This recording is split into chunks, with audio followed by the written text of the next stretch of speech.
உங்களை விட்டு தவறி போன்ற உடனே துக்கப்படாதீர்கள்னு தனியாக சொல்லும் பொழுது தவறி போன நினச்சி தான் கவலைப்பட்டுக்குவோம், வருத்தப்பட்டுக்குவோம், ஆதங்கப்பட்டுக்குவோம். மனசை சமாதானம் வச்சுக்கணும்னு சொன்னால் தவறி போன துக்கப்பட வேண்டாம்.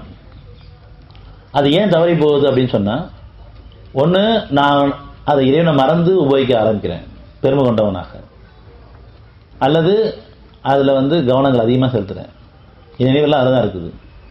அல்லது இதை விட மேலான தரதுக்காக தவற விடலாம். ரொம்ப நாள் இதையே வச்சுட்டு இருக்கிறீங்க, உங்கள் தேவையில்லை நீங்கள் கேட்கல, அதனால் உங்களுக்கு தவற விட்டுட்டு இதோட மேலே சிறப்பாக தருது. அது யார் அந்த உணர்வுக்கு அவங்க புரிஞ்சுக்குவாங்க.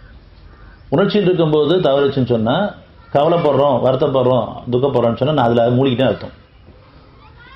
ஒரு பொருள் தவறும்போது சமாதானம் கிடைச்சுன்னு சொன்னால் என்னுடைய அருள் அடுத்தது இதோட சமயமாக இருக்குது, மேலான வரப்போகுதுங்கிற அர்த்தம். நம்ம மனநிலையை பார்க்க வேண்டியது. நம்மட்டுக்கு அற்ப பொருட்கள் தவறி போனால் கூட நம்ம மனசில் அலக்கழிப்பு அதிகமாயிருது. உலகத்தில் அத்தனை பொருள் ஈடாக கொடுத்தாலும் இந்த அமைதி அடைய முடியாது. அப்பேற்பட்ட அமைதி நம்ம கொடுத்து வாழ வச்சுட்டு இருக்கும் பொழுது அதுக்கு நன்றி உணர்வோட அதை அதிகரித்து கேட்கறதுக்கு பதிலாக சின்ன சின்ன அற்ப விஷயங்கள், ஒரு ஸ்பூனை காணா, தட்டை காணா, கிளாஸை காணா, செல்ஃபோன் சார்ஜரை காணா, அது சின்ன சின்ன அற்ப விஷயங்கள்.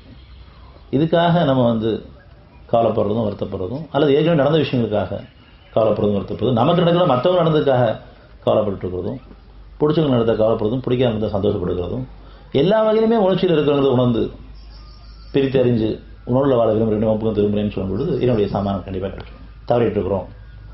நாம் சமாதானத்தை பேணுவர்களை குற்றவாளி போல் ஆக்குவோமா? ஏற்கனவே சோதனையாக இருக்கும் பொழுது மீண்டும் நோக்கி சொல்லப்படக்கூடாது. சோதனை காலமே இறைவனை அதிகமாக நினைவுறதுக்காக, அவனோட பாவமணி கேட்கறதுக்காக, பாவத்திலிருந்து மீள்றதுக்காக.